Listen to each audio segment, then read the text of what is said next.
Welcome to GK Madhu Sir online classes. Today current affairs November 14-15కి సంబంధించిన current affairs points గురించి discussion చేద్దాం. దానికంటే ముందుగా మనం ప్రతి క్లాస్లో కూడా ఒక 3 క్వశ్చన్స్ ఇస్తున్నాను మీకు. మళ్ళీ దాని ఎక్స్ప్లెనేషన్ పార్ట్ కూడా చూస్తున్నాం. ఆ 3 క్వశ్చన్స్ ఏందో ఒకసారి చూద్దాం. అలానే తర్వాత మళ్ళీ 3 క్వశ్చన్స్ మీకు ఇచ్చిన తర్వాత నవంబర్ 14-15 కరెంట్ అఫైర్స్ చూద్దాం. ఓకేనా? వీడియోని అందరూ లైక్ చేయండి, కామెంట్ చేయండి. మన యూట్యూబ్ ఛానల్ కొత్తగా ఎవరన్నా చూస్తున్నవారు ఉంటే సబ్స్క్రైబ్ చేసుకోండి. Okay right. లైక్ చేయడం మరొద్దు, కామెంట్ చేయడం కూడా మర్చిపోవద్దు. నవంబర్ 14-15 కరెంట్ అఫైర్స్ చూద్దాం. దానికంటే ముందుగా మనం లాస్ట్ క్లాస్లో ఏమేమి క్వశ్చన్స్ అడిగామో ఒకసారి చూద్దాం. ఫస్ట్ లాస్ట్ క్లాస్లో హిస్టరీకి సంబంధించిన మన క్వశ్చన్ మనం డిస్కషన్ చేసిన ఆ క్వశ్చన్ ఏందో చూద్దాం. హిస్టరీకి సంబంధించి మనం డిస్కషన్ చేసిన క్వశ్చన్ ఏందో అంటే హిస్టరీకి సంబంధించి మొదటి దేవరాయల కాలంలో వచ్చిన విదేశీ యాత్రికుడు ఎవరు అనేది మన క్వశ్చన్. ఫస్ట్ దేవరాయ కాలంలో వచ్చిన విదేశీ యాత్రికుడు ఎవరు అంటే నికోలో డి కాంటా అనే వ్యక్తి. ఏ దేశం అంటే ఇటలీ దేశానికి చెందిన వ్యక్తి. నికోలో డి కాంటా ఇటలీ దేశానికి చెందిన వ్యక్తి. మొదటి దేవరాయల కాలంలో, దేవరాయలు అంటే విజయనగర సామ్రాజ్యానికి సంబంధించిన వ్యక్తి.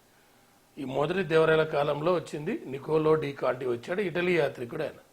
మరి ఈ విజయనగర కాలంలో వచ్చిన విదేశీ యాత్రికులు ఎవరెవరో ఒకసారి చూద్దాం. ఓన్లీ విజయనగర సామ్రాజ్యానికి సంబంధించి ఫస్ట్ దేవరాయల కాలంలో వచ్చింది ఎవరంటే నికోలో డి కాంటి. ఏ కంట్రీ అంటే ఇటలీ.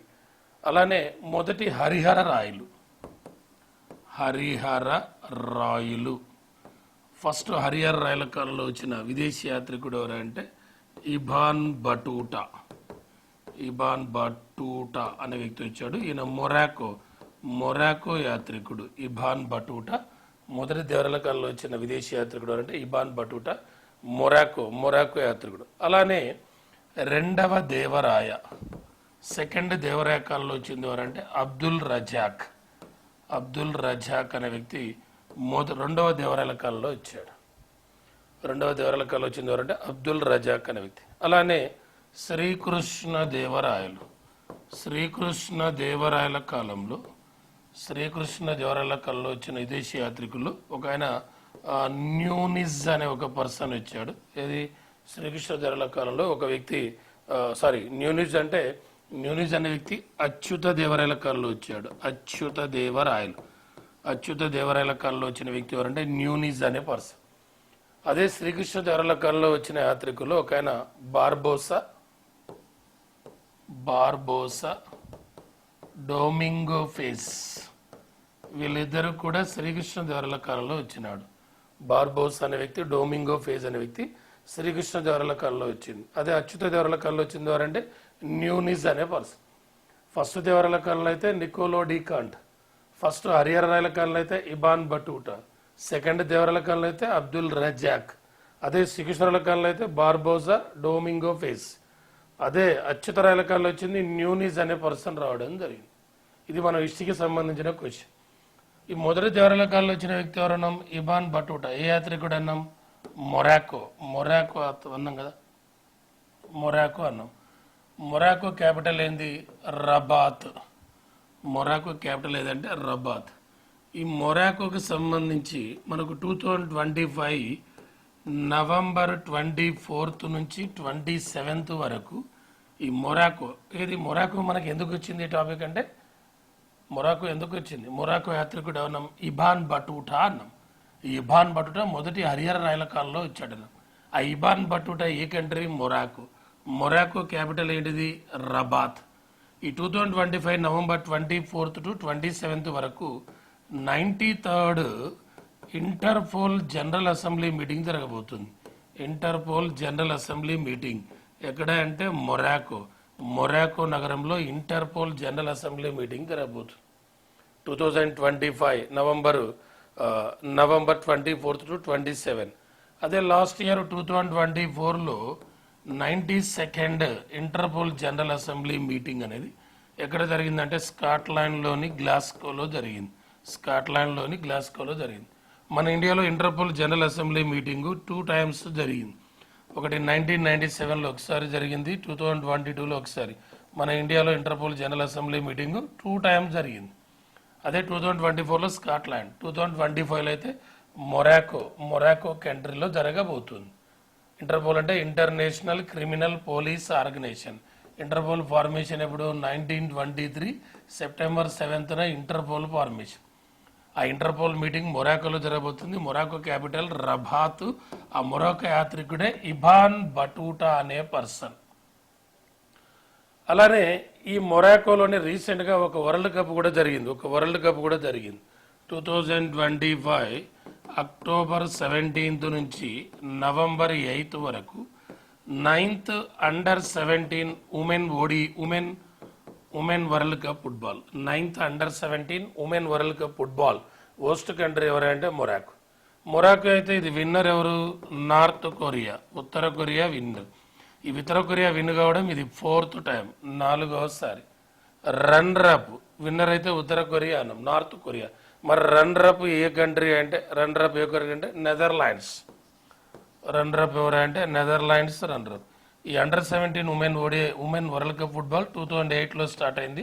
ఆ 2008లో ఎక్కడ అంటే న్యూజిలాండ్లో స్టార్ట్ అయింది. అదే మొరాకోకి సంబంధించి మొరాకో క్యాపిటల్ రబాత్. ఆ రబాతే 2026కు యునెస్కో వరల్డ్ బుక్ క్యాపిటల్గా. యునెస్కో అనే నగరం 2001 నుండి వరల్డ్ బుక్ క్యాపిటల్ను అనౌన్స్ చేస్తుంది. ప్రపంచ పుస్తకాల రాజధానిని అనౌన్స్ చేస్తుంది 2001 నుండి. ఆ 2000 నుండి అనౌన్స్ చేస్తుంటే 2026లో యునెస్కో వరల్డ్ బుక్ క్యాపిటల్గా రబాత్ అనే నగరాన్ని ప్రకటించింది. అదే ఇప్పుడు 2025 యునెస్కో వరల్డ్ బుక్ క్యాపిటల్ ఏదంటే రియో డి జనీర్, బ్రెజిల్లోని రియో డి జనీర్. అదే 2024 అయితే స్ట్రాస్బర్గ్ ఏ దేశం అంటే ఫ్రాన్స్. అంటే మొరాకోకు సంబంధించి మొదటి హరిహర రాయల కాలంలో వచ్చిన విదేశీ యాత్రికుడు ఇబాన్ బటూటా మొరాకో దేశస్థుడు. Morocco capital Rabat. ఆ రబాత్ 2026 యునెస్కో వరల్డ్ బుక్ క్యాపిటల్గా ఎన్నికైంది. ఆ మొరాకోలోనే 2025లో 93rd Interpol general assembly meeting జరగబోతుంది. ఆ మొరాకోలోనే 2025 అక్టోబర్ 17 నుంచి నవంబర్ 8 వరకు 9th under women world cup football జరిగితే అది winner north Korea, runner up ఎవరై అంటే నెదర్లాండ్స్. ఓకే, ఇది క్లియర్. హిస్టరీకి సంబంధించిన క్వశ్చన్ మనం గత క్లాస్లో చూడండి. ఇలా ప్రతి పాయింట్ కూడా లింక్ పాయింట్స్ ఉంటాయి. మీరు చేయాల్సిన పని లైక్ చేయడమే మీరు చేయవలసిన పని ఒకటి. ఓకేనా, రైట్. నెక్స్ట్ చూద్దాం. నెక్స్ట్ మనం ఏమన్నాం? పాలిటీకి సంబంధించిన క్వశ్చన్. నెక్స్ట్ మన గత క్లాసులో జియోగ్రఫీకి సంబంధించిన క్వశ్చన్ చూద్దాం. ఫస్ట్ గోదావరి నది అన్నాం. గోదావరి నది యొక్క లెంత్ ఏపీలో ఎంత అన్నాం, తెలంగాణలో ఎంత అని అడిగాం. Godavari length, Andhra Pradesh length, Telangana length. ఈ గోదావరి నది ప్రజెంట్ టోటల్ లెంత్ 1465 కిలోమీటర్స్, 1465 కిలోమీటర్లు దీని టోటల్ లెంత్. గోదావరి నది టోటల్ లెంత్ అంటే 1465 కిలోమీటర్స్. అందులో తెలంగాణలో ఎంత, ఆంధ్రప్రదేశ్లో ఎంత? ఆంధ్రప్రదేశ్లో 250 కిలోమీటర్స్, 250 కిలోమీటర్ల పొడవు. ఏపీలో అయితే, తెలంగాణలో అయితే 520 కిలోమీటర్స్. తెలంగాణలో 520 కిలోమీటర్స్ పొడవు. ఇది గోదావరి నది యొక్క పొడవు. ఆ గోదావరి నది పొడవు ఎక్కువ ఏ రాష్ట్రంలో ఉందంటే మహారాష్ట్రలో ఉంది. హైయెస్ట్ పొడవు ఎక్కడంటే మహారాష్ట్రలో 670, 670 కిలోమీటర్ల పొడవు ప్రవహిస్తుంది. Godavari length total 1465. తెలంగాణలో అయితే 520 కిలోమీటర్స్, ఏపీలో అయితే 250 కిలోమీటర్స్. హైయెస్ట్ అయితే మహారాష్ట్రలో 670 కిలోమీటర్స్. ఇది గోదావరి నదికి సంబంధించి మన జాగ్రఫీలో లాస్ట్ క్లాస్లో అడిగిన క్వశ్చన్ ఇది. ఓకేనా, రైట్. నెక్స్ట్ పాలిటీకి సంబంధించిన క్వశ్చన్ ఏమన్నా అంటే ఫస్ట్ దళిత ప్రెసిడెంట్ అని అడిగాం. దళిత ప్రెసిడెంట్స్ మన ఇండియాకు ఇప్పుడు టోటల్ 15 మెంబర్స్ ప్రెసిడెంట్ కావడం జరిగింది మన ఇండియాలో. ఇందులో దళిత ప్రెసిడెంట్స్ ఎంతమంది అని అడిగాం. దళిత ప్రెసిడెంట్స్ 2 మెంబర్స్, 2 దళిత ప్రెసిడెంట్స్. ఒకటి కేఆర్ నారాయణ్ అని ఒక person. Second one Ramnath Kovind. వీళ్ళిద్దరు కూడా మన ఇండియాకు దళిత ప్రెసిడెంట్స్, దళిత రాష్ట్రపతులు 2. ఒక ఆయన ఎవరంటే కేఆర్ నారాయణ్, రెండో వ్యక్తి రామ్నాథ్ కోవింద్. ఓకేనా, ఇది పాలిటీకి సంబంధించిన క్వశ్చన్ మనం డిస్కషన్ చేసి మనం గత క్లాస్లో చెప్పుకున్నాం. మన దళిత రాష్ట్రపతులు ఎవరెవరు, దళిత ఫస్ట్ చీఫ్ మినిస్టర్ ఎవరు, Dalit first women chief minister ఎవరు, దళిత ఫస్ట్ లోక్సభ స్పీకర్ ఎవరు, సెకండ్ దళిత లోక్సభ స్పీకర్ ఎవరు, first Dalit railway board chairman ఎవరు, first Dalit supreme court chief justice ఎవరు, second Dalit supreme court chief justice ఎవరు, గతంలో మనం డిస్కషన్ చేయడం జరిగింది. ఇది మాత్రం దళిత ప్రెసిడెంట్స్ 2 మెంబర్స్. ఓకే, ఇది క్లియర్ మనం లాస్ట్ క్లాస్. ఇప్పుడు మనం ఈరోజు ఇవ్వబోయే history question, geography question, polity questions ఏమనేది చూద్దాం. వీటికి మీరు కామెంట్ రూపంలో ఆన్సర్ తెలియచేయండి. ఫస్ట్ హిస్టరీకి సంబంధించిన క్వశ్చన్ ఏంటిదనేది మనం ఇప్పుడు డిస్కషన్ చేద్దాం. ఓకేనా. తక్కవి అనే వ్యవసాయ రుణాలను రద్దు చేసిన ఢిల్లీ సుల్తాన్ ఎవరు? తక్కవి అనే వ్యవసాయ రుణాలు రద్దు చేసిన ఢిల్లీ సుల్తాన్ ఎవరు అనేది మన క్వశ్చన్ ఇది. ఓకేనా. ఇది హిస్టరీకి సంబంధించిన క్వశ్చన్. జియోగ్రఫీకి సంబంధించిన క్వశ్చన్ వైశాల్య పరంగా ఏరియా వైజ్ 9th కంట్రీ ఏది? వైశాల్యం ఎక్కువ ఉన్న దేశాల్లో 9వ దేశం ఏది? వైశాల్యం ఎక్కువ ఉన్న 9th country, area wise 9th country ఏది అనేది మన క్వశ్చన్ జియోగ్రఫీ. ఆ తర్వాత పాలిటీకి సంబంధించిన క్వశ్చన్ ఏంటిదా అంటే, ఈ పాలిటీకి సంబంధించిన క్వశ్చన్స్లలో మనం ఇప్పుడు చెప్పుకోబోయే క్వశ్చన్ ఏంటంటే, మనము చీఫ్ మినిస్టర్కి సంబంధించి క్వశ్చన్ అడుగుదాం. ఎక్కువ కాలం ఇప్పటి వరకు చీఫ్ మినిస్టర్గా పనిచేసిన వ్యక్తి ఎవరు? ఇండియాలో లాంగెస్ట్ టైం పీరియడ్, ఇండియాలో ఎక్కువ కాలం ముఖ్యమంత్రిగా పనిచేసిన వ్యక్తి ఎవరు అనేది. మన ఓన్లీ తెలంగాణ, ఏపీ కాదు, ఇండియాలో ఎక్కువ కాలం ముఖ్యమంత్రిగా పనిచేసి. ఇది పాలిటీకి సంబంధించిన క్వశ్చన్. ఈ 3 క్వశ్చన్స్కి కామెంట్ రూపంలో తెలియచేయండి. ఓకేనా. రైట్, ఇది క్లియర్. ఇప్పుడు అయిపోయింది.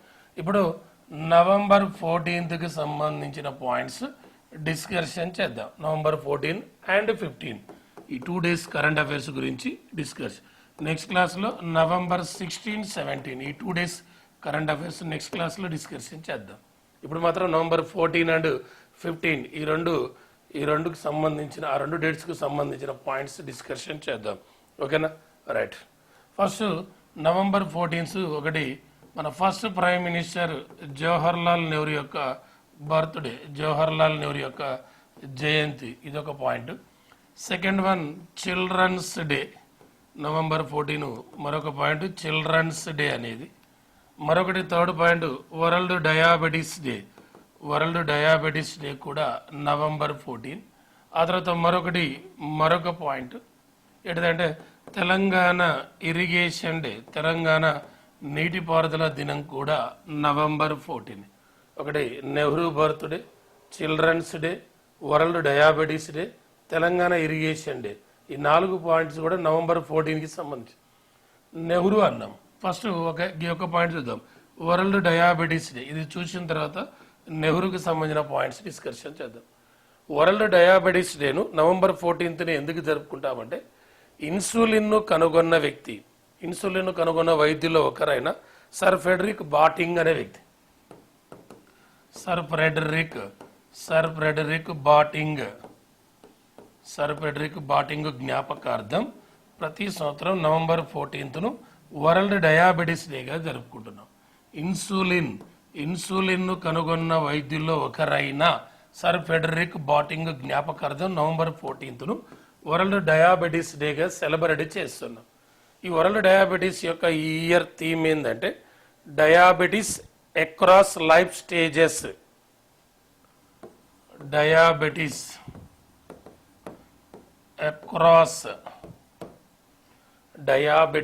అక్రాస్ లైఫ్ స్టేజెస్ ఇది దీని యొక్క థీమ్. 2025 వరల్డ్ డయాబెటీస్ డే యొక్క థీమ్ ఇది. మనకు డేట్స్లో కొన్ని ఇంపార్టెంట్ డేట్స్ థీమ్స్ గుర్తుపెట్టుకోవాలి. ఈ 2025 వరల్డ్ డయాబెటీస్ యొక్క థీమ్ ఏంటంటే డయాబెటీస్ అక్రాస్ లైఫ్ స్టైల్ అనేది. ఓకేనా. మరి నెహ్రూ బర్త్డే November 14 అన్నాం. నెహ్రూకి సంబంధించిన పాయింట్స్ మనం ఇప్పుడు డిస్కషన్ చేద్దాం. నెహ్రూ, మన first prime minister Nehru 1889 November 14న నెహ్రూ జన్మించాడు. నెహ్రూ బర్త్డే 1889 నవంబర్ 14న నెహ్రూ జన్మించడం జరిగింది. ఆ నెహ్రూ మరణించింది 1964 మే 27th నెహ్రూ మరణించింది. నెహ్రూ డెత్ డే 1964 మే 27. ఈ నెహ్రూ ప్రైమ్ మినిస్టర్గా 1947 నుండి 1964 వరకు నెహ్రూ మనకు ఫస్ట్ ప్రైమ్ మినిస్టర్గా పనిచేశాడు. 1947 నుండి 1964 వరకు పనిచేశాడు. ఈయన 16 years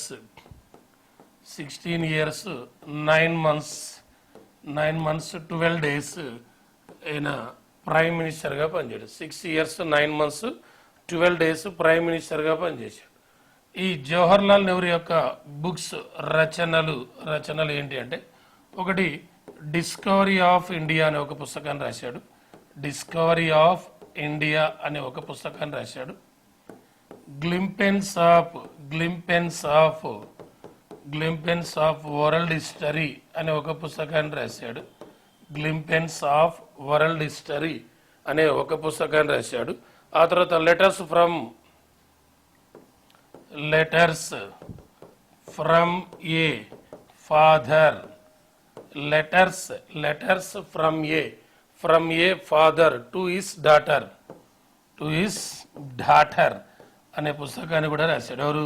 జవహర్లాల్ నెహ్రూ అనే పర్సన్. మన ఇండియాకు ఫస్ట్ ప్రైమ్ మినిస్టర్గా పనిచేసిన పర్సన్. ఈయన కాలంలోనే మనకు జరిగిన ఇన్సిడెంట్లలో ఒకటి 1954లో పంచశీల అగ్రిమెంట్ జరిగింది. నెహ్రూ ప్రైమ్ మినిస్టర్గా ఉన్నప్పుడే పంచశీల అగ్రిమెంట్ జరిగింది. ఇండియా వర్సెస్ చైనా, భారత్ చైనాల మధ్య పంచశీల అగ్రిమెంట్ జరిగింది 1954లోనే. అప్పుడు చైనా ప్రెసిడెంట్ ఎవరంటే చౌ ఎన్ లాయ్. ఈ జవహర్లాల్ నెహ్రూ ప్రైమ్ మినిస్టర్గా ఉన్నప్పుడే 1957లో బల్వంత్ రాయ్ మెహతా కమిటీ కూడా ఏర్పాటు చేశారు. బల్వంత్ రాయ్ మెహతా కమిటీ, 3 అంచెల పంచాయతీరాజ్ విధానానికి సంబంధించిన బల్వంత్ రాయ్ మెహతా కమిటీ ఏర్పాటు చేసింది 1957లోనే. ఈయనకు 1955లో జవహర్లాల్ నెహ్రూకు భారతరత్న అవార్డు వచ్చింది. జవహర్లాల్ నెహ్రూకు 1955లో భారతరత్న అవార్డు ప్రకటించడం జరిగింది. ఈయన కాలంలోనే 1959 అక్టోబర్ 2న ఇండియాలో పంచాయతీరాజ్ విధానాన్ని అమలుపరిచిన మొట్టమొదటి రాష్ట్రం ఏదంటే రాజస్థాన్.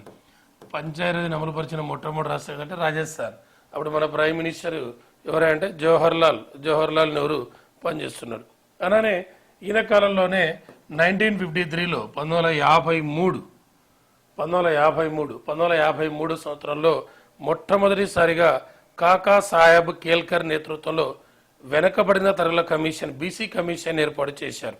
కాకా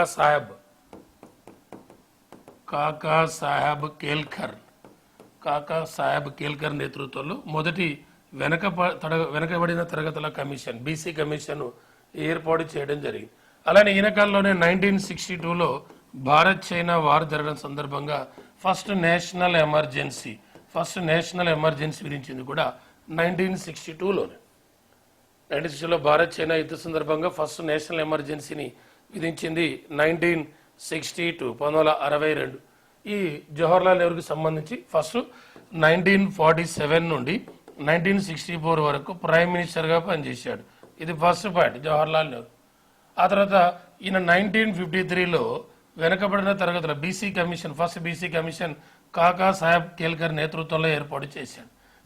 థర్డ్ పాయింట్ 1954లో పంచశీల అగ్రిమెంట్ జరిగింది. ఫోర్త్ పాయింట్ 1957లో బల్వంత్ రాయ్ మెహతా కమిటీ ఏర్పాటు చేశాడు. తర్వాత ఇది ఫోర్త్ పాయింట్ భారతరత్న అవార్డు వచ్చింది. Fifth point Balwant Rai Mehta committee. ఆ తర్వాత నెక్స్ట్ 1959లో పంచాయతీరాజ్ అమలుపరిచిన మొట్టమొదటి రాష్ట్రం రాజస్థాన్. ఆ తర్వాత 1962లో భారత్ చైనా యుద్ధ సందర్భంగా ఫస్ట్ నేషనల్ ఎమర్జెన్సీని విధించడం జరిగింది. ఇవన్నీ కూడా నెహ్రూ కాలంలో జరిగిన ఇన్సిడెంట్కి సంబంధించి. మరి ఈ నెహ్రూ అనే పర్సను పదవిలో ఉండగా మరణించిన first prime minister. 3 Indian prime ministers died while in office.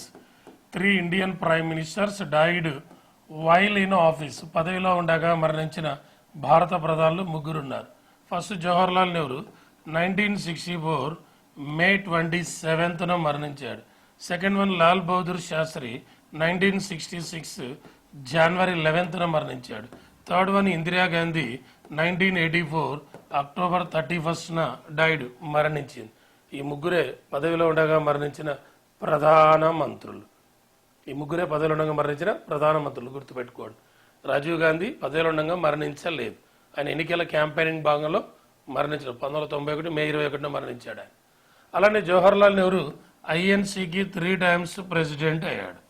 Jawaharlal Nehru INC Indian national Congress 3 times ఎప్పుడు 1929 లాహోర్ మీటింగ్ ఒకటి, 1929 లాహోర్ మీటింగ్ ఒకటి, 1936 లక్నో మీటింగ్ ఒకటి, 1937 ఫైజాపూర్ మీటింగ్ ఒకటి. ఫైజాపూర్ అంటే మహారాష్ట్ర, విలేజ్ బ్యాక్గ్రౌండ్ గ్రామీణ ప్రాంతంలో జరిగిన ఒకే ఒక ఐఎన్సీ మీటింగ్. ఆ 3 times నెహ్రూ ప్రెసిడెంట్ అయ్యాడు. ఆ నెహ్రూ యొక్క ఫాదర్ ఎవరు? మోతీలాల్ నెహ్రూ.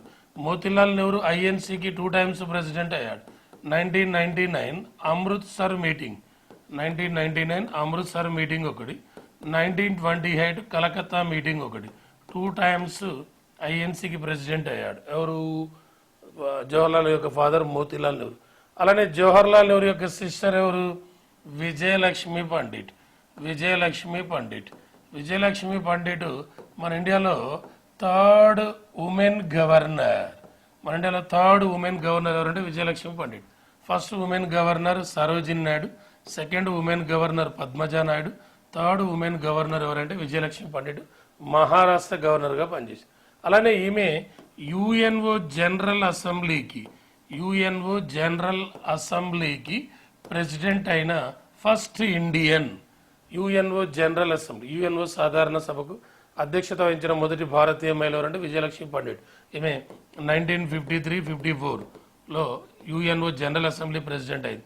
అది ఎన్నవ యుఎన్ఓ జనరల్ అసెంబ్లీ అంటే 8th యుఎన్ఓ జనరల్ అసెంబ్లీ. అది 8th యుఎన్ఓ జనరల్ అసెంబ్లీ.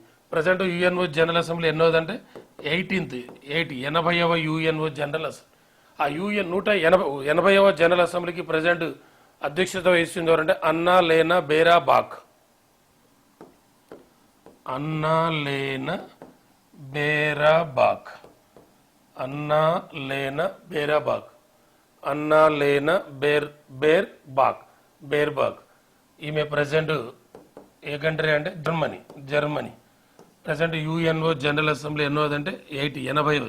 ఆ 80వ యుఎన్ఓ జనరల్ అసెంబ్లీకి అధ్యక్షత వహిస్తుంది ఎవరంటే అన్నా లేనా బేరాబాక్. ఏ కంట్రీ అంటే జర్మనీ.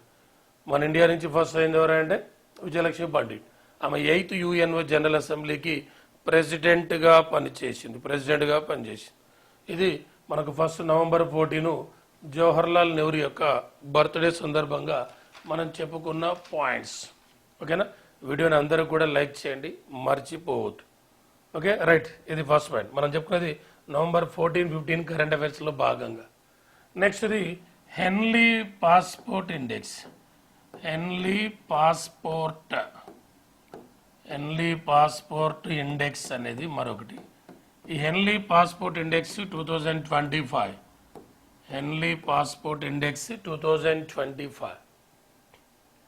ఈ హెన్లీ పాస్పోర్ట్ ఇండెక్స్లో ఫస్ట్ ప్లేస్లో ఉన్న కంట్రీ ఏది, సెకండ్ ప్లేస్లో ఉన్న కంట్రీ ఏది, మన ఇండియా ఏ ప్లేస్లో ఉంది, గతంలో ఏ ప్లేస్లో ఉండే, మన పాస్పోర్ట్ ద్వారా వీసా లేకుండా ఎన్ని కంట్రీస్లోకి వెళ్ళవచ్చు, లాస్ట్ ప్లేస్లో ఉన్న కంట్రీ ఏది, ఆ కంట్రీ పాస్పోర్ట్ ద్వారా వీసా లేకుండా ఎన్ని దేశాలకు వెళ్ళవచ్చు, పాకిస్తాన్ ఏ ప్లేస్లో ఉన్నది అనే అంశాల గురించి డిస్కషన్ చేద్దాం. హెన్లీ పాస్పోర్ట్ ఇండెక్స్. ఈ హెన్లీ పాస్పోర్ట్ ఇండెక్స్లో ఫస్ట్ ప్లేస్లో ఉన్న కంట్రీ ఏదంటే సింగపూర్. ఫస్ట్ ప్లేస్లో ఉన్న కంట్రీ ఏదంటే సింగపూర్. ఈ సింగపూర్ పాస్పోర్ట్ ద్వారా వీసా లేకుండా 193 కంట్రీస్కి వెళ్ళొచ్చు. సింగపూర్ పాస్పోర్ట్ ద్వారా వీసా లేకుండా 193 దేశాల్లో పర్యటించవచ్చు. ఆ తర్వాత సెకండ్ ప్లేస్లో ఉన్నది సౌత్ కొరియా. ఈ సౌత్ కొరియా పాస్పోర్ట్ ద్వారా వీసా లేకుండా 190 కంట్రీస్లోకి వెళ్ళొచ్చు. సౌత్ కొరియా పాస్పోర్ట్ ద్వారా వీసా లేకుండా 190 కంట్రీస్లోకి వెళ్ళొచ్చు. ఆ తర్వాత థర్డ్ ప్లేస్లో ఉన్నది జపాన్. ఈ జపాన్ పాస్పోర్ట్ ద్వారా 189 కంట్రీస్కి వెళ్ళొచ్చు. 189 దేశాల్లో పర్యటించవచ్చు. అయితే మన ఇండియా ఏ ప్లేస్లో ఉందంటే 85వ స్థానంలో ఉంది. 85వ స్థానం ద్వారా 57 దేశాల్లోకి వెళ్ళొచ్చు. మన పాస్పోర్ట్ ద్వారా వీసా లేకుండా 57 కంట్రీస్లోకి వెళ్ళొచ్చు. మనది 85, 85వ స్థానంలో ఉంది ఇండియా. ఎన్లీ పాస్పోర్ట్ ఇండెక్స్లో ఇండియా 85, 85వ స్థానం. గతంలో మన ఇండియా 80వ స్థానంలో ఉండే 80వ స్థానంలో ఉన్న ఇండియా ఇప్పుడు 85, 85వ స్థానంలోకి వెళ్ళింది. మరి లాస్ట్ ప్లేస్లో ఉన్న కంట్రీ అది ఎన్లీ పాస్పోర్ట్ ఇండెక్స్లో లాస్ట్ ప్లేస్లో ఉన్న కంట్రీ ఏదంటే ఆఫ్ఘనిస్తాన్. 104వ స్థానం ఆఫ్ఘనిస్తాన్. 104వ స్థానంలో ఉన్న దేశం ఏదంటే ఆఫ్ఘనిస్తాన్. ఆఫ్ఘనిస్తాన్ పాస్పోర్ట్ ద్వారా వీసా లేకుండా 25 దేశాల్లో పర్యటించవచ్చు. ఆ తర్వాత 103 ప్లేస్లో ఉన్న కంట్రీ ఏదంటే సిరియా. ఈ సిరియా పాస్పోర్ట్ ద్వారా 29 కంట్రీస్లోకి వెళ్ళొచ్చు. 103 సిరియా, 29 కంట్రీస్. ఆ తర్వాత 102 ఎవరంటే ఇరాక్. 102వ స్థానంలో ఉన్న దేశం ఏదంటే ఇరాక్ పాస్పోర్ట్ ద్వారా 31 కంట్రీస్లోకి వెళ్ళొచ్చు వీసా లేకుండా. 101 ఏదంటే పాకిస్తాన్. 101 పాకిస్తాన్. ఈ పాకిస్తాన్ పాస్పోర్ట్ ద్వారా 33 దేశాల్లో పర్యటించవచ్చు వీసా లేకుండా. 101 పాకిస్తాన్. ఆ తర్వాత 101లోనే ఇంకో కంట్రీ 2 దేశాలకు ఇచ్చారు 101 ప్లస్ యెమెన్ అనే కంట్రీ కూడా. ఆ యెమెన్ యొక్క పాస్పోర్ట్ ద్వారా వీసా లేకుండా 33 కంట్రీస్లు. మన ఇండియా అయితే 85, 85వ స్థానంలో ఉంది. గతంలో 80లో ఉండేది. ఫస్ట్ ప్లేస్ అయితే సింగపూర్, లాస్ట్ ప్లేస్ అయితే ఆఫ్ఘనిస్తాన్. ఏ ఇండెక్స్ అంటే ఎన్లీ పాస్పోర్ట్ ఇండెక్స్. ఓకే, మనం డిస్కషన్ చేసేది నవంబర్ 24, 25th కరెంట్ అఫైర్స్లో భాగంగా మనం డిస్కషన్ చేసే టాపిక్స్ ఇవన్నీ కూడా. ఓకే, నెక్స్ట్ చూద్దాం మరొకటి కరెంట్ అఫైర్స్ పాయింట్. మరొకటి ఏంటంటే గరుడ ఎయిర్ ఫోర్స్ ఎక్సర్సైజ్, గరుడ వైమానిక విన్యాసం, గరుడ ఎయిర్ ఫోర్స్ ఎక్సర్సైజ్. అంటే మనకు ఏదైనా ఒక విన్యాసానికి సంబంధించి అంటే ఇది ఎక్సర్సైజ్ సంబంధించి అది ఆర్మీ, ఎయిర్ ఫోర్స్, నేవీ. ఆ ఎక్సర్సైజ్ నేమ్ ఏంటి? ఆ ఎక్సర్సైజ్ అనేది ఎన్నో ఎడిషన్? ఆ ఎక్సర్సైజ్ ఎక్కడ జరుగుతుంది? ఎప్పటి నుండి ఎప్పటి వరకు జరుగుతుంది? ఆ ఎక్సర్సైజ్ ఫస్ట్ ఎప్పుడు స్టార్ట్ అయింది? ఆ ఎక్సర్సైజ్ ఏ 2 దేశాల మధ్య జరుగుతుంది? ఆ ఎక్సర్సైజ్కి సంబంధించి జరుగుతున్న దాంట్లో మన ఇండియా నుంచి ఏదైనా పార్టిసిపేట్ చేసింది, చేస్తే ఏం చేసేది అనేది మనకు కావాలి. ఇప్పుడు మనం డిస్కషన్ చేసేది గరుడ ఎయిర్ ఫోర్స్ ఎక్సర్సైజ్. ఈ గరుడ ఎయిర్ ఫోర్స్ ఎక్సర్సైజ్ అనేది నవంబర్ 10th స్టార్ట్ అయింది. 27th వరకు 2025 నవంబర్ 10th నుంచి 27th వరకు గరుడ ఎయిర్ ఫోర్స్ ఎక్సర్సైజ్ జరుగుతుంది. ఎన్నో ఎడిషన్ అంటే 8th ఎడిషన్. ఇది ఇప్పుడు జరగబోయే ఎడిషన్ ఏదంటే 8th ఎడిషన్. ఆ 8th ఎడిషన్ జరుగుతుంది నవంబర్ 10th నుంచి 27th వరకు. ఎక్కడంటే ఫ్రాన్స్లో జరుగుతుంది. ఎక్కడంటే ఫ్రాన్స్లో జరుగుతుంది ఈ గరుడ ఎయిర్ ఫోర్స్ అనే ఎక్సర్సైజ్. ఫ్రాన్స్లోని మౌంట్ డి మార్సన్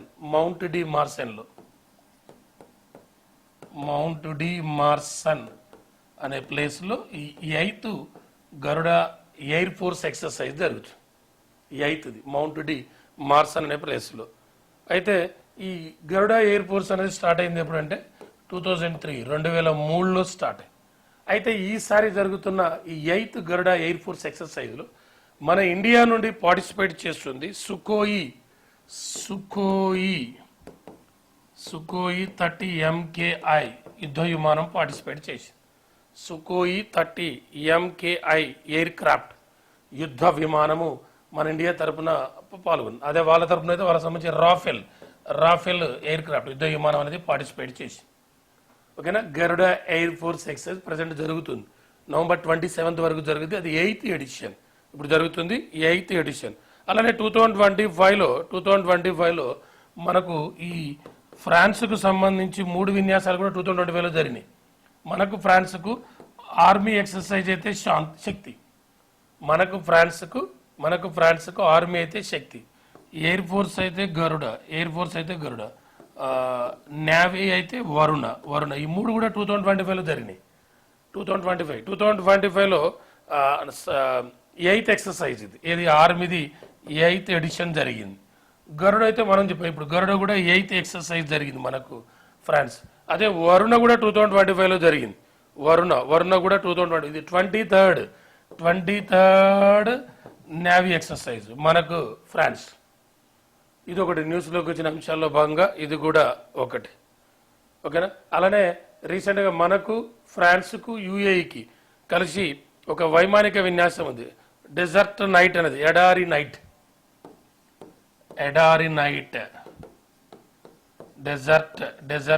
అనే ఎయిర్ ఫోర్స్ ఎక్సర్సైజ్ మనకు ఫ్రాన్స్ యుఏఈ ఈ 3 కంట్రీస్ మధ్య, మనకు ఫ్రాన్స్ యుఏఈ ఈ 3 కంట్రీస్ మధ్య 2025లో ఎడారి నైట్ డెజర్ట్ నైట్ అనే ఎక్సర్సైజ్ జరుగుతుంది, వైమానిక విన్యాసం. ఓకే, భారత్ ఫ్రాన్స్ ఆర్మీ అంటే Shakti, Bharat France air force అంటే గరుడ, భారత్ ఫ్రాన్స్ నేవీ అంటే Varuna, Bharat France UAE desert night ఎడారి నైట్ అనే ఎయిర్ ఫోర్స్ ఎక్సర్సైజ్. ఓకేనా, ఇది మరొకటి నవంబర్ 14-15 కరెంట్ అఫైర్స్లో భాగంగా మరొక టాపిక్. ఓకేనా, నెక్స్ట్ నవంబర్ 15 బిర్సా ముండా యొక్క జయంతి, బర్త్డే, బిర్సా ముండా యొక్క జయంతి. ఈయన జార్ఖండ్ స్టేట్కి సంబంధించిన ఇండియన్ ఫ్రీడమ్ ఫైటర్, జార్ఖండ్కి సంబంధించిన వ్యక్తి.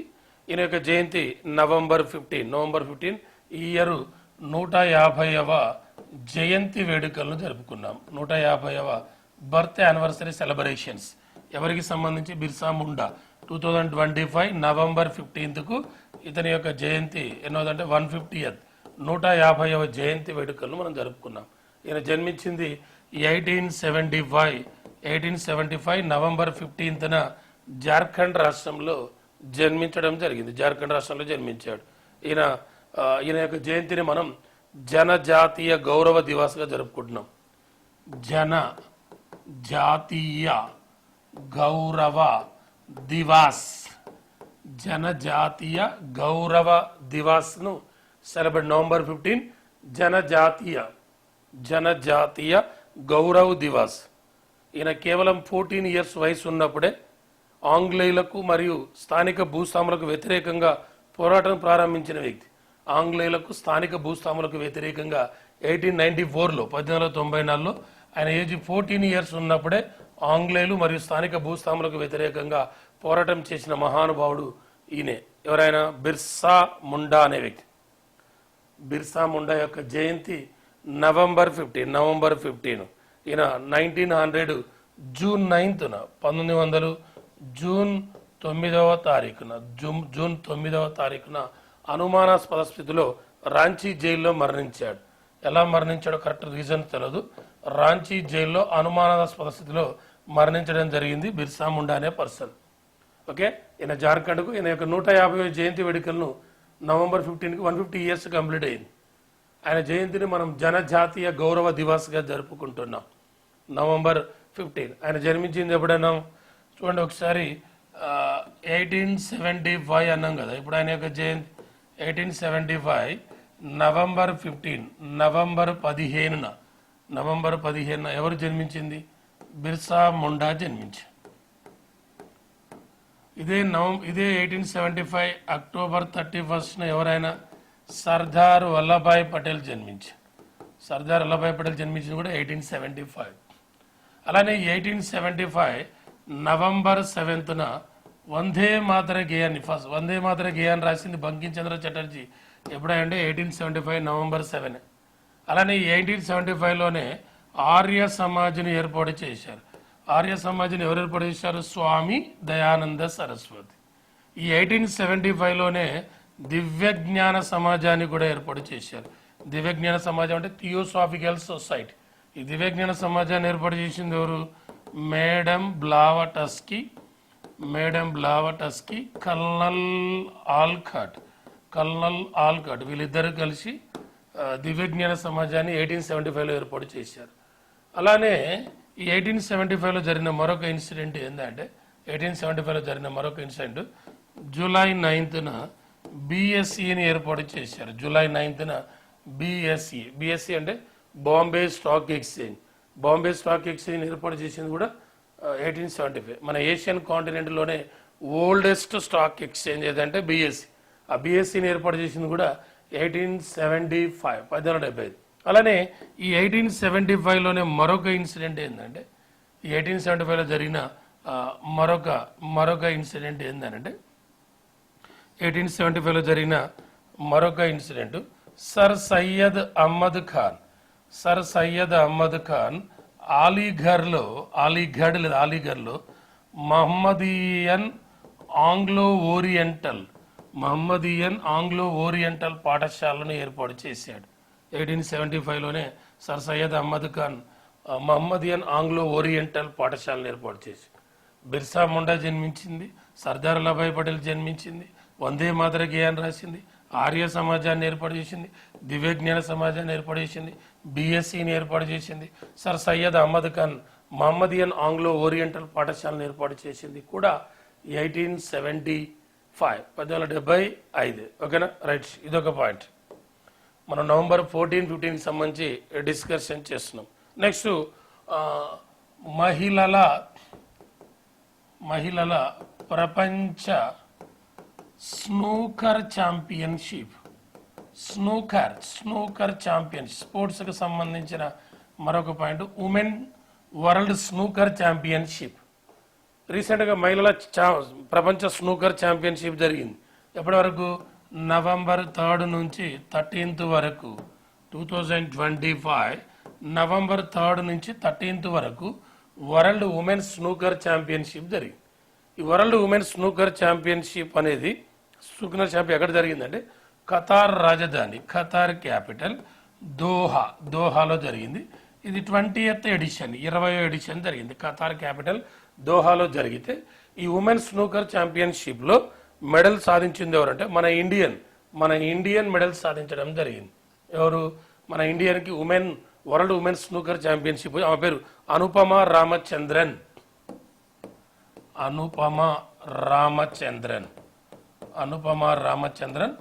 వరల్డ్ ఉమెన్ స్నూకర్ ఛాంపియన్షిప్ను సాధించింది. అనుపమ రామచంద్రన్ ఏది 2025లో 20th ఎడిషన్. ఎక్కడ జరిగిందంటే దోహాలో జరిగింది. ఈమె ఎవరి మీద గెలిచిందంటే ఎన్జి అన్యు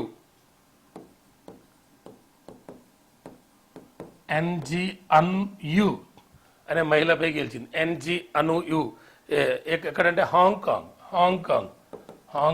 ఈమె 3 times world women snooker championship గెలుపొందిన మీద మన ఇండియన్ ఉమెన్ ఎన్జి అన్యు 3 times గెలుపొందింది ఈమె ఉమెన్స్ వరల్డ్ స్నూకర్ ఛాంపియన్షిప్. అయితే మన ఇండియాలో ఇది 2 సార్లు జరిగింది. ఉమెన్ వరల్డ్ స్నూకర్ ఛాంపియన్షిప్ మన ఇండియాలో 2 times జరిగింది. 2009లో ఒకసారి జరిగింది హైదరాబాద్లో, 2014లో ఒకసారి జరిగింది బెంగళూరులో జరిగింది. 2014లో బెంగళూరు, 2009లో హైదరాబాద్. ఇది స్టార్ట్ అయింది ఎప్పుడంటే 2003లో స్టార్ట్ అయింది. 2003లో స్టార్ట్ అయింది. ఆ 2003లో ఎక్కడంటే చైనాలో స్టార్ట్ అయింది. ఇక్కడ గుర్తుపెట్టుకోవాల్సింది వరల్డ్ ఉమెన్ స్నూకర్ ఛాంపియన్షిప్ అనేది రీసెంట్గా 2025 నవంబర్ 3 నుంచి 13 వరకు జరిగింది. ఖతార్లో జరిగింది. ఖతార్ క్యాపిటల్ దోహాలో. ఇది 20th ఎడిషన్. విన్నర్ ఎవరంటే మన Indian Anupama Ramachandran. Runner up ఎవరంటే ఎన్జి అన్యు హాంకాంగ్. ఈమె 3 times గతంలో గెలుపొందింది. మన ఇండియాలో 2 times జరిగింది. ఇది ఇండియా 2 times హోస్ట్ చేసి 2009 హైదరాబాద్, 2014 బెంగళూరు. స్టార్ట్ అయింది 2003లో చైనాలో స్టార్ట్ కావడం జరిగింది. ఓకేనా, ఇది ఒక పాయింట్.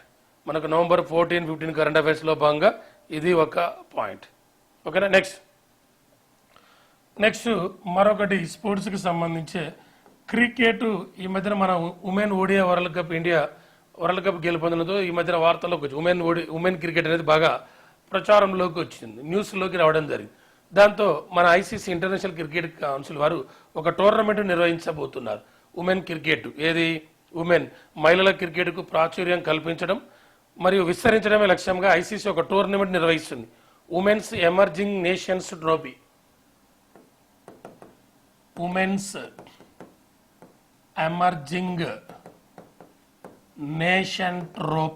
అనే దాన్ని కండక్ట్ చేసిపోతుంది. Women's emerging nation trophy. ఈ ఉమెన్స్ ఎమర్జింగ్ నేషన్స్ ట్రోఫీ అనేది నవంబర్ 20, 2025 నవంబర్ 20 నుండి 30 వరకు జరగబోతుంది. ఉమెన్స్ ఎమర్జింగ్ నేషన్స్ ట్రోఫీ క్రికెట్కి సంబంధించి ఒక న్యూ ట్రోఫీ స్టార్ట్ కాబోతుంది. నవంబర్ 20 నుంచి 30 వరకు జరుగుద్ది. ఎక్కడ అంటే ఇది ఫస్ట్ టైం జరగబోతుంది. ఎక్కడ అంటే ఇది థాయిలాండ్ రాజధాని బ్యాంకాక్లో జరగబోతుంది. ఇందులో టోటల్గా 8 కంట్రీస్ పార్టిసిపేట్ చేయబోతున్నాయి. 8 దేశాలు పార్టిసిపేట్ చేయబోతున్నాయి. ఆ 8 దేశాలు ఏదంటే చూడండి, ఒకటి థాయిలాండ్, మన ఇండియా ఉండదు, న్యూ కంట్రీస్కి అవకాశం ఇచ్చారు. ఒకటి థాయిలాండ్ ఒకటి, తర్వాత నెదర్లాండ్స్ ఒకటి,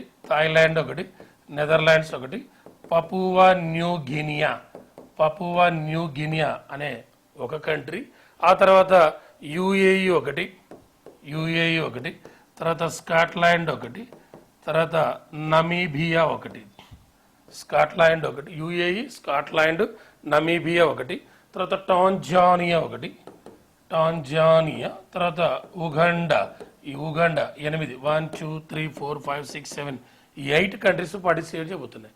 ఆ టోర్నమెంట్ పేరు women's emerging nations trophy. ICC నిర్వహించబోతుంది నవంబర్ 28 నుంచి 30 వరకు. ఫస్ట్ టైం థాయిలాండ్లో జరగబోతుంది. ఆ 8 countries Thailand, Netherland, Papua new Guinea, UAE, Scotland, Namibia, Tanzania, Uganda అనేది. ఇది నిర్వహించేది ఎవరంటే ICC, international cricket council. ICC president మనందరికీ తెలుసు ఎవరు, జై షా. ఐసీసీ హెడ్ క్వార్టర్ ఎక్కడంటే దుబాయ్లో ఉంది. ఓకేనా, రైట్. ఇదొకటి మనకు నవంబర్ 14, 15 కరెంట్ అఫైర్స్లో భాగంగా ఇది ఒక టాపిక్. తర్వాత మరొకటి యునెస్కో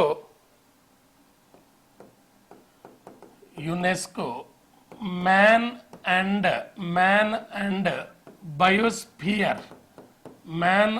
బయోస్పియర్ కౌన్సిల్లో చేరిన దేశం. రీసెంట్గా యునెస్కో మ్యాన్ అండ్ బయోస్పియర్ కౌన్సిల్లో జాయిన్ అయిన దేశం ఏదంటే ఒమన్ అనే కంట్రీ జాయిన్ అయింది 2025-29 2025-29 సంవత్సరానికి. యునెస్కో మ్యాన్ అండ్ బయోస్పియర్ కౌన్సిల్లో రీసెంట్గా జాయిన్ అయిన కంట్రీ ఏదంటే ఒమెన్ అనే కంట్రీ జాయిన్ అయింది. Direct point. UNESCO man and biosphere కౌన్సిల్లో ఇటీవల జాయిన్ అయిన దేశం ఏంటంటే ఒమన్. ఏ ఇయర్ కంటే 2025-29 జాయిన్ కావడం జరిగింది. ఈ యునెస్కో యొక్క వరల్డ్ నెట్వర్క్ బయోస్పియర్లో ఇప్పుడు UNESCO world network man and biosphere రిజర్వ్లో ఇప్పటి వరకు మన ఇండియా నుండి 13 బయోస్పియర్ రిజర్వ్లు జాయిన్ కావడం జరిగింది. 13 బయోస్పియర్ రిజర్వ్లు చేర్చారు. ఇక్కడ ఫస్ట్ పాయింట్ ఏంటంటే UNESCO world network man and biosphere కౌన్సిల్లో రీసెంట్గా జాయిన్ అయిన దేశం Oman 2025-29. UNESCO world network man and biosphere రిజర్వ్లో మన ఇండియాలో టోటల్గా 18 బయోస్పియర్ రిజర్వ్లు ఉంటే ఈ 18 బయోస్పియర్ రిజర్వ్లో UNESCO world network man and బయోస్పియర్లో 13 బయోస్పియర్ రిజర్వ్లు చేర్చడం జరిగింది. మొత్తం టోటల్ 18 ఉంటే అందులో 13 బయోస్పియర్ రిజర్వ్లు చేయడం జరిగింది. రీసెంట్గా శీతల ఎడారిని చేర్చాం మన ఇండియా నుంచి. 13th world network man and biosphere అంటే శీతల ఎడారి, కోల్డ్ డెజర్ట్. శీతల ఎడారి అంటే కోల్డ్ డెజర్ట్ ఎక్కడుందంటే హిమాచల్ ప్రదేశ్. మరి మన ఇండియాలో 18 బయోస్పియర్ రిజర్వ్లు ఉన్నాను. ఆ 18లో ఫస్ట్ బయోస్పియర్ రిజర్వ్ ఏదంటే నీలగిరి. మన ఇండియాలో ఫస్ట్ బయోస్పియర్ రిజర్వ్ ఏదంటే నీలగిరి. అందులో 18th బయోస్పియర్ రిజర్వ్ ఏదంటే పన్నా. ఆ పన్నా ఎక్కడుందంటే మధ్యప్రదేశ్. ఈ 18 బయోస్పియర్ రిజర్వ్లో తెలంగాణలో ఒకటి కూడా లేదు. ఆంధ్రప్రదేశ్లో ఒక బయోస్పియర్ రిజర్వ్ ఉంది. ఆంధ్రప్రదేశ్లో ఏదంటే శేషాచలం కొండలు. అది 17th బయోస్పియర్ రిజర్వ్ ఇండియాలో టోటల్గా 18 బయోస్పియర్ రిజర్వ్లు అంటే తెలంగాణలో లేదు, ఏపీలో మాత్రం ఒకటి ఉంది. ఆ ఒకటి ఏదంటే శేషాచలం కొండలు. అది 17th బయోస్పియర్ రిజర్వ్. ఇక్కడ గుర్తుపెట్టుకోవాల్సిన పాయింట్, ఇటీవల UNESCO world network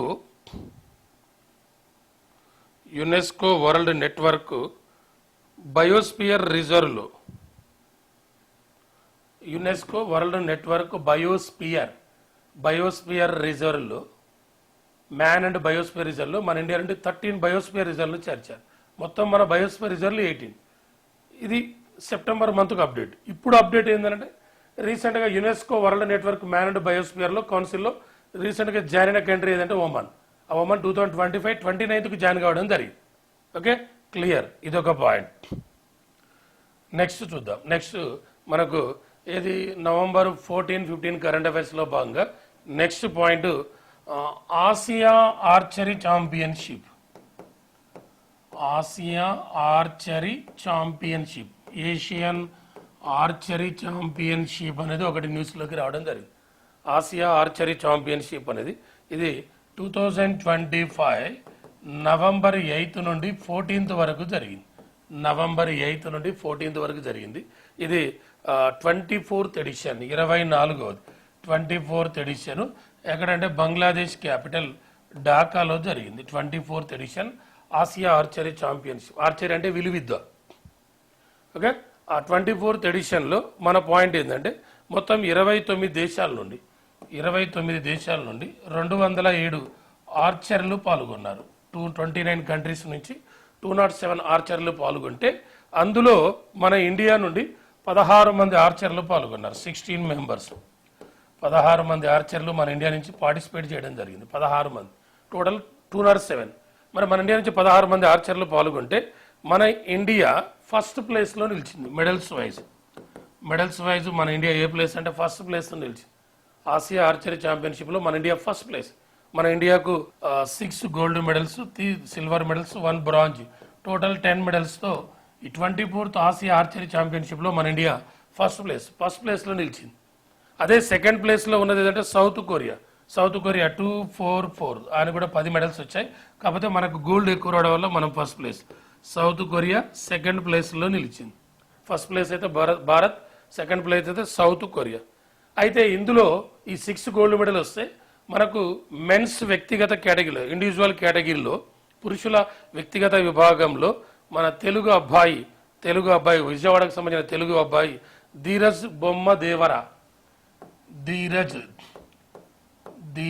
Bommadevara gold medal సాధించాడు.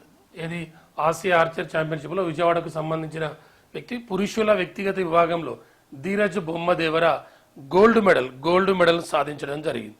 అలానే మహిళల వ్యక్తిగత విభాగంలో మనకు అంకితా బక్కత్ గోల్డ్ మెడల్ సాధించింది. ఈమె మహిళల వ్యక్తిగత విభాగంలో ఆర్చర్లో గోల్డ్ మెడల్. అదే పురుషుల వ్యక్తిగత గోల్డ్ మెడల్ ధీరజ్ బొమ్మదేవర, ఈయన విజయవాడకు సంబంధించిన అబ్బాయి. ఆసియా ఆర్చరీ ఛాంపియన్షిప్ November 8 నుంచి 14 వరకు జరిగింది. 24th edition. ఎక్కడంటే ఢాకాలో జరిగితే మన ఇండియా మెడల్స్ వైజ్ ఏ ప్లేస్ అంటే ఇండియా మెడల్స్ వైజ్ ఫస్ట్ ప్లేస్లో నిలిచింది. ఈ ఆసియా ఆర్చరీ ఛాంపియన్షిప్ అనేది ఫస్ట్ది 1980లో కలకత్తాలో స్టార్ట్ అయింది. ఆసియా ఆర్చరీ ఛాంపియన్షిప్ అనేది ఫస్ట్ది 1980లో ఎక్కడ స్టార్ట్ అయిందంటే కలకత్తాలో స్టార్ట్ అయింది. ఓకేనా, రైట్. ఇదొక పాయింట్. November 14, 15లో బాగా ఇదొక. Next CII partnership conference, CII భాగస్వామ్య సదస్సు జరిగింది. సిఐఐ పార్ట్నర్షిప్ కాన్ఫరెన్స్, సిఐఐ భాగస్వామ్య సదస్సు జరిగింది. సిఐ అంటే కాన్ఫెడరేషన్ ఆఫ్ ఇండియన్ ఇండస్ట్రీ, భారత పరిశ్రమల సమైక్య,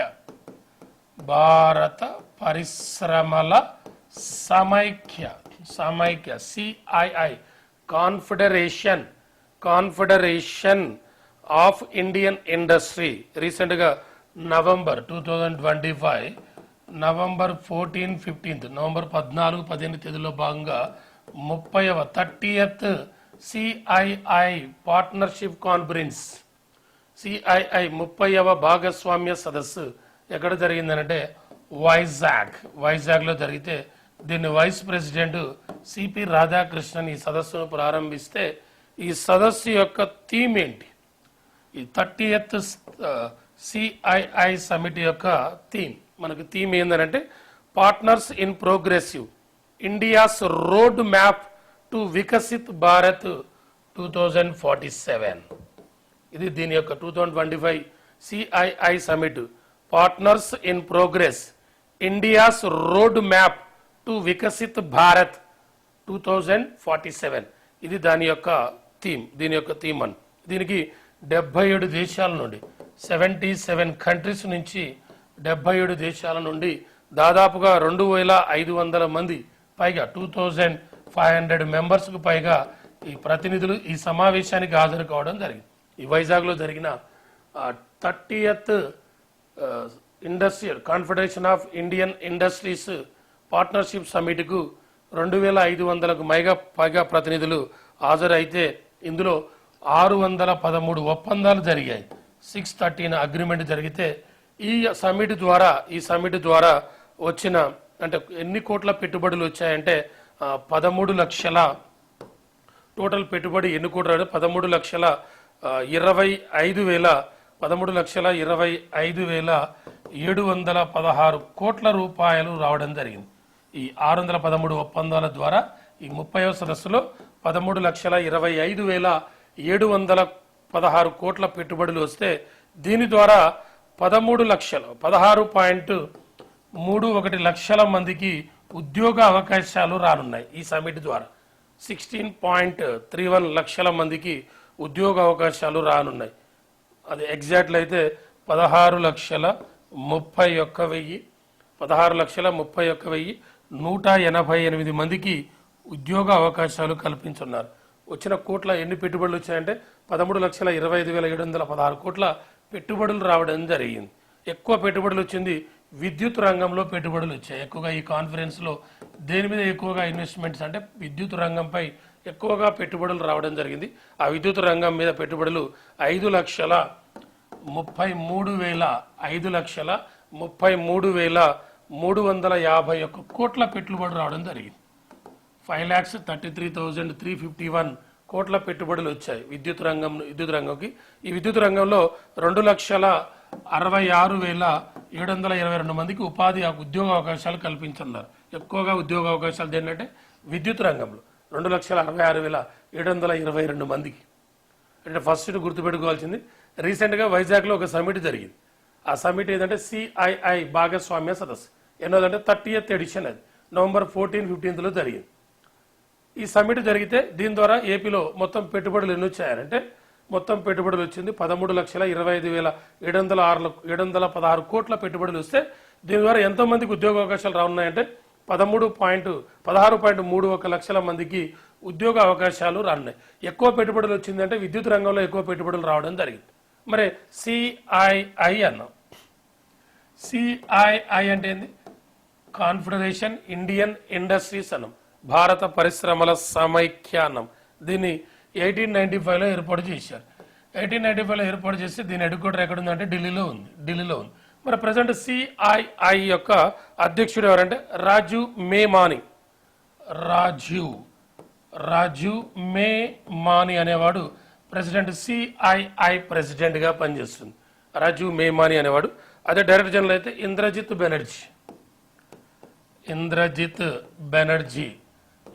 బెనర్జీ అనే వ్యక్తి డైరెక్టర్ జనరల్ DGగా పనిచేస్తున్నాడు. ఈయన అధ్యక్షునిగా రాజీవ్ మేమాని అధ్యక్షుడు. దీనికి CII అది ఫార్మేషన్ ఎప్పుడంటే 1895లో దాన్ని ఏర్పాటు చేయడం జరిగింది. ఓకేనా, రైట్. నెక్స్ట్ మరొక పాయింట్, ఒక పర్యావరణవేత్త, భారత పర్యావరణవేత్త, ఒక మహిళా పర్యావరణవేత్త మరణించడం జరిగింది. సాలు మరద తిమ్మక్క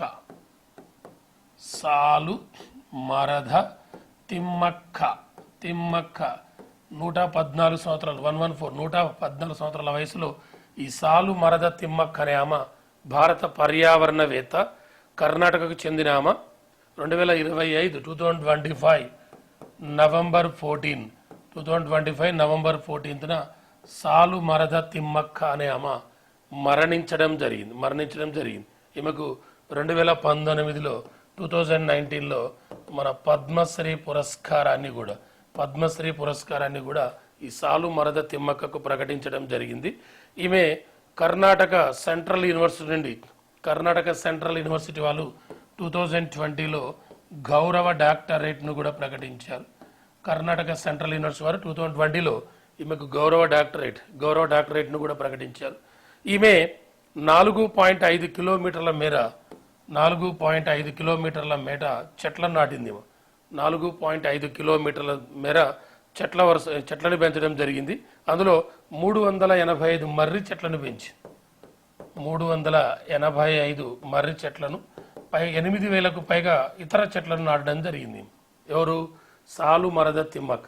4.5 కిలోమీటర్స్ వరకు 385 మర్రి చెట్లను, 8,000 ఇతర చెట్లను ఈమె నాటడం జరిగింది. ఎక్కడంటే కర్ణాటకలోని రామ్నగర్ జిల్లాలోని హులీకల్ నుండి కుదూరు వరకు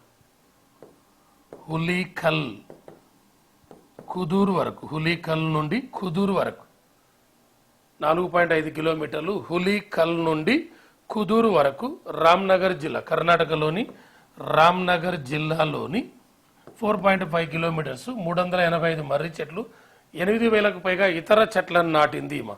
ఎవరు? సాలు మరద తిమ్మక్క అనే ఆమె. సాలు మరద అనగా కన్నడ భాషలో చెట్ల వరుస అని అర్థం. కన్నడ భాషలో సాలు మరద అనగా చెట్ల వరుస అనే అర్థం. ఆమె రీసెంట్గా మరణించింది. భారత పర్యావరణవేత్త, కర్ణాటకకు సంబంధించిన నవంబర్ 14న మరణించింది. 2019లో పద్మశ్రీ ఇచ్చారు, 2020లో గౌరవ డాక్టరేట్ ఇచ్చారు కర్ణాటక సెంట్రల్ యూనివర్సిటీ వాళ్ళు.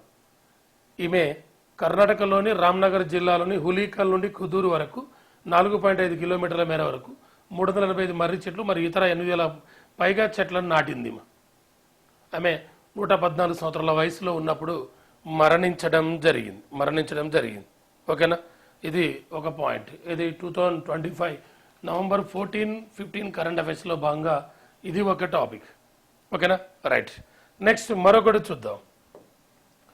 బీహార్ అసెంబ్లీ ఎలక్షన్స్ జరిగాయి మనకు రీసెంట్గా. బీహార్ అసెంబ్లీ ఎన్నికలు ఎప్పటి నుంచి ఎప్పటి వరకు జరిగాయి, ఆ ఎన్నికల ఫలితాలు వచ్చినప్పుడు టోటల్ బీహార్ అసెంబ్లీ సీట్స్ ఎన్ని, అందులో ఏదైనా పార్టీ ప్రభుత్వాన్ని ఏర్పడే మ్యాజిక్ ఫిగర్ ఎంత, ఎన్డీఏ కూటమికి ఎంత వచ్చాయి అనే అంశాల గురించి ఒకటి చూద్దాం. Bihar assembly elections. ఈ బీహార్ అసెంబ్లీ ఎలక్షన్స్ నవంబర్ 6 నుండి 11th వరకు బీహార్ అసెంబ్లీ ఎలక్షన్స్ జరిగాయి. ఈ బీహార్ అసెంబ్లీ ఎలక్షన్స్ ప్రకటించింది నవంబర్ 14న ప్రకటించారు.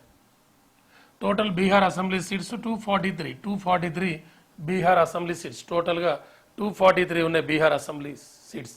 ఆ 243లో ఎవరైనా ప్రభుత్వాన్ని ఏర్పాటు చేయాలంటే 122 సీట్స్ రావాలి, 122 స్థానాలు రావాలి. ఎవరైనా ప్రభుత్వాన్ని ఏర్పాటు చేయాలంటే 122 మ్యాజిక్ ఫిగర్ దాటితే వాళ్ళు ప్రభుత్వాన్ని ఏర్పాటు చేయొచ్చు.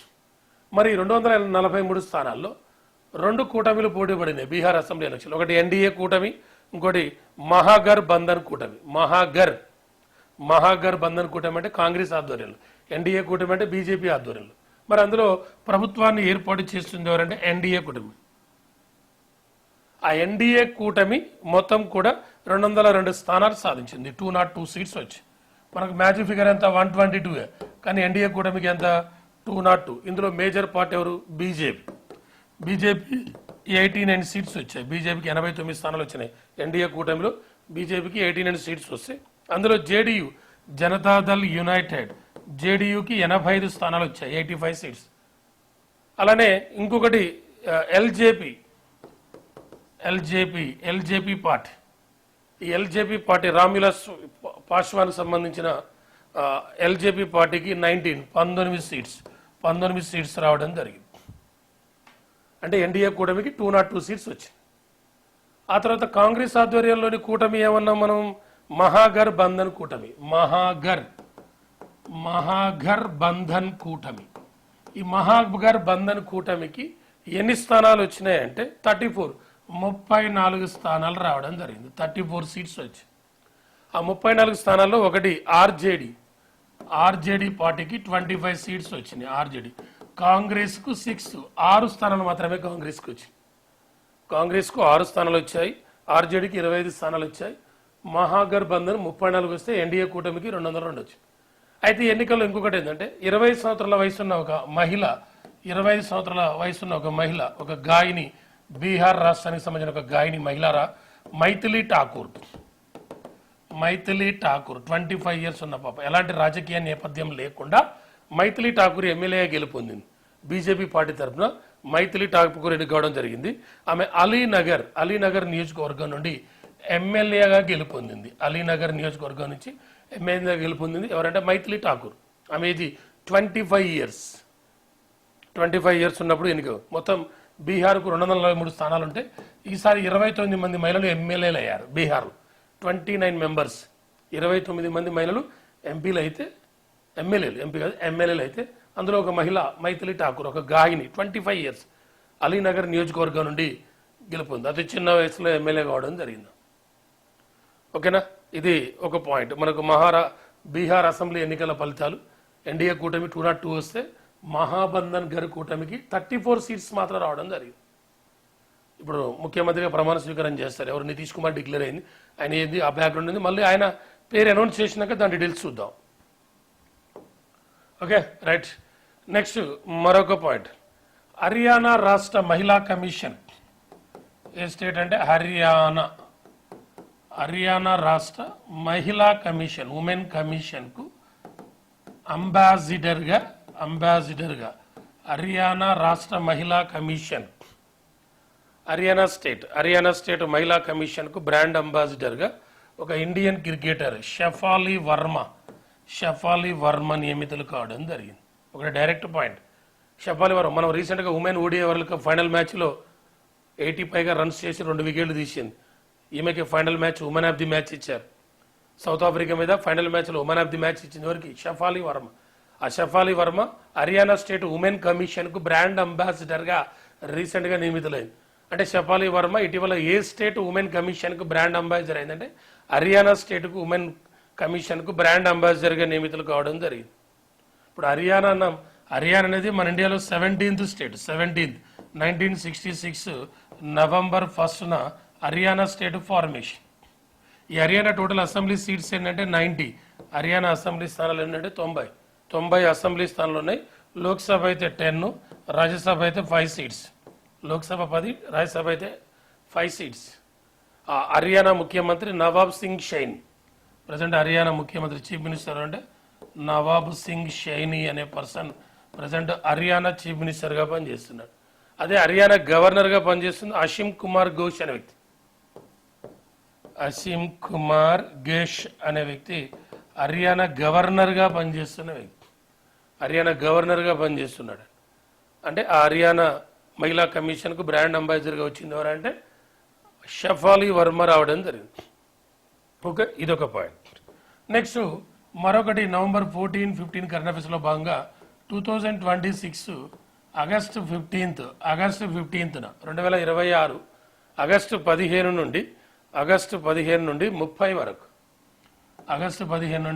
వరకు 16th women ODI world cup 16th women hockey world cup జరగబోతుంది. ఉమెన్స్ కాదు, men's hockey world cup 2026 August 15 నుంచి 30 వరకు 16th men's hockey world cup జరగబోతుంది. ఇక్కడ బెల్జియం అండ్ నెదర్లాండ్స్ ఈ 2 కంట్రీస్లో జరగబోతుంది. ఆ బెల్జియం అండ్ నెదర్లాండ్స్లో జరగబోతుంటే దీనికి 16 టీమ్స్ సెలెక్ట్ అయ్యాయి. 16 జట్లు, పురుషులకు 16 జట్లు, మహిళలకు కూడా 16 జట్లు. ఉమెన్స్ కూడా జరగబోతుంది. అప్పుడే ఉమెన్స్ మెన్స్ 2 జరగబోతున్నాయి ఆగస్టు 15 నుంచి 30 వరకు. Women's 16 teams, men's 16 teams. అవి జరిగేది ఎక్కడంటే బెల్జియం, నెదర్లాండ్ 2 దేశాల్లో జరుగుతుంది. ఒకటేసారి men's hockey world cup, women's hockey world cup జరగబోతున్నాయి బెల్జియం, నెదర్లాండ్స్. మెన్స్ది 16th, ఉమెన్స్ కూడా 16th. ఎడిషన్ 16, 2 జట్లు కూడా 16. జరిగేది కూడా సేమ్ బెల్జియం, నెదర్లాండ్స్. 16 జట్లు పార్టిసిపేట్ చేయబోతున్నాయి. అది ఇది హాకీకి సంబంధించి అప్డేట్ పాయింట్. ఇప్పుడు వచ్చిన అప్డేట్ పాయింట్ ఏంటంటే ఇది. ఇప్పుడు మెన్స్ హాకీ వరల్డ్ కప్ అన్నాం. మెన్స్ హాకీ వరల్డ్ కప్ ఏమో 1971లో స్టార్ట్ అయింది. ఎక్కడ అంటే Spain. Men's hockey world cup start అయింది 1971 Spain. Women hockey world cup start అయింది 1974 ఫ్రాన్స్లో స్టార్ట్ అయింది. మెన్స్ హాకీ వరల్డ్ కప్ మనకు ఓన్లీ 1 టైం వచ్చింది. ఆ 1 టైం ఎప్పుడంటే 1975లో వచ్చింది. ఉమెన్స్ హాకీ వరల్డ్ కప్ మనకి ఇంతవరకు రాలేదు, 0 times. Men's hockey world cup మన ఇండియాలో 4 టైమ్స్ జరిగింది. 1982లో ముంబైలో జరిగింది, 2010 ఢిల్లీలో జరిగింది, 2018 భువనేశ్వర్లో జరిగింది, 2023 భువనేశ్వర్ అండ్ రూర్కెల్లో జరిగింది. ఉమెన్స్ హాకీ వరల్డ్ కప్ మన ఇండియాలో ఒక్కసారి కూడా జరగలేదు. ఇప్పుడు men's hockey world cup 2026 August 15 to 30 వరకు జరుగుతుంది. సేమ్ ఉమెన్స్ కూడా సేమ్ అదే టైంకి జరుగుతుంది. జరగబోయే women's hockey 40, men's hockey 16, women's కూడా 16th. ఇది సేమ్ 16 కంట్రీస్ పార్టిసిపేట్ చేయబోతుంది. ఇది కూడా 16 కంట్రీస్ పార్టిసిపేట్ చేయబోతుంది. ఇది జరిగేది బెల్జియం అండ్ నెదర్లాండ్స్. ఇది జరిగేది కూడా బెల్జియం అండ్ నెదర్లాండ్స్లో జరగబోతుంది. ఓకేనా? ఇది ఒక పాయింట్. మనకు హాకీ గురించి ఈ మధ్యన వార్తల్లోకి వచ్చింది. 2025 నవంబర్ 7 నాటికి భారత హాకీ సమైక్య ఏర్పాటు చేసి 100 సంవత్సరాలు పూర్తయింది. అంటే చూడండి, నవంబర్ 7కి సంబంధించిన పాయింట్. నవంబర్ 7 ఒకటి 1925 నవంబర్ 7న ఇండియా హాకీ సమైక్యను ఏర్పాటు చేశారు. అదే నవంబర్ 7 సెకండ్ పాయింట్ 1875 నవంబర్ 7న మన వందే మాతర గేయాన్ని రాశారు. ఇదే నవంబర్ 7 బిపిన్ చంద్రపాల్, అతివాది అయిన బిపిన్ చంద్రపాల్ జన్మించింది 1858 నవంబర్ 7. ఇదే నవంబర్ 7 సివి రామన్ బర్త్డే కూడా నవంబర్ 7. ఇదే నవంబర్ 7 మేడన్ క్యూరీ బర్త్డే కూడా నవంబర్ 7. ఇదే November 7 national cancer awareness day కూడా November 7. National cancer awareness day కూడా ఇప్పుడు నవంబర్ 7న సెలబ్రేట్ చేస్తాం. ఓకేనా, రైట్. న్యూస్లోకి వచ్చిన అంశాల్లో భాగంగా ఇది కూడా ఒక పాయింట్. నెక్స్ట్ మరొకటి చూద్దాం. ఒకటి వార్తల్లోకి వచ్చింది. జిఐ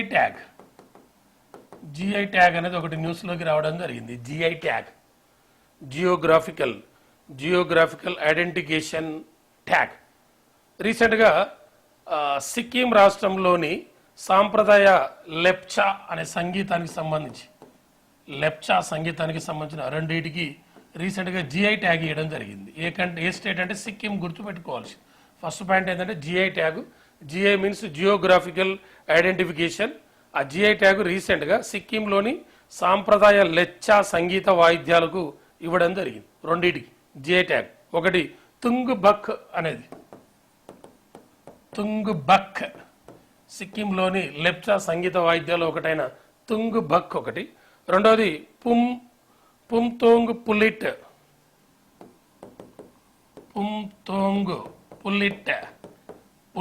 ఈ రెండింటికి రీసెంట్గా జిఐ ట్యాగ్ ఇవ్వడం జరిగింది. ఇవి రెండు కూడా సిక్కింలోని సాంప్రదాయ లెప్చా సంగీత వాయిద్యాలైన తుంగ్ బక్ ఒకటి, పుమ్తోంగ్ పుల్లిట్, ఈ రెండింటికి జిఐ ట్యాగ్ ఇవ్వడం జరిగింది. GI means geographical identification tag. మన ఇండియాలో ఫస్ట్ జియో ట్యాగ్ ఏది? డార్జిలింగ్ టీ. మన ఇండియాలో ఫస్ట్ దేనికి ఇచ్చారంటే జిఐ ట్యాగ్ డార్జిలింగ్ టీ 2004-5లో ఫస్ట్ జిఐ ట్యాగ్ మన ఇండియాలో ఇచ్చింది. డార్జిలింగ్ టీ అంటే వెస్ట్ బెంగాల్. రీసెంట్గా సిక్కిం సాంప్రదాయ లెప్చా సంగీత వాయిద్యాలైన తుంగ్ బక్, పుమ్తోంగ్ పుల్లిట్కు జిఐ ట్యాగ్ ఇవ్వడం జరిగింది. ఫస్ట్ ఇచ్చింది డార్జిలింగ్ టీ అన్నాం, వెస్ట్ బెంగాల్. టీ అన్నాం. టీ డే ఎప్పుడు మనకు? Tea day May 21. World tea day May 21. Coffee day అయితే October 1. World tea day May 21. ఆ May 21 Rajiv Gandhi death day. ఆ May 21 international anti terrorism day కూడా. అంటే రీసెంట్గా సిక్కింకి సంబంధించిన రెండు అంశాలకు మనం జిఐ ట్యాగ్ ఇవ్వడం జరిగింది. జిఐ ట్యాగ్ ఇది నవంబర్ 14-15 కరెంట్ అఫైర్స్ ఇష్యూస్ గురించి మనం డిస్కషన్ చేసి టోటల్గా మీకు అన్ని సబ్జెక్టులు లింక్ చేస్తూ చెప్తున్నాను. మీరు చేయాల్సింది ఏంది? కామెంట్ చేయండి. మీకు 3 క్వశ్చన్లు ఇచ్చారు, జాగ్రఫీ, హిస్టరీ, పాలిటీ. ఆ 3 క్వశ్చన్లకు next class November 16-17 current affairs గురించి డిస్కషన్ చేద్దాం. లైక్ చేయడం మర్చిపోదు, మన యూట్యూబ్ ఛానల్ సబ్స్క్రైబ్ చేసుకోవడం మర్చిపోదు. ఓకేనా, రైట్. Thank you. జై హింద్.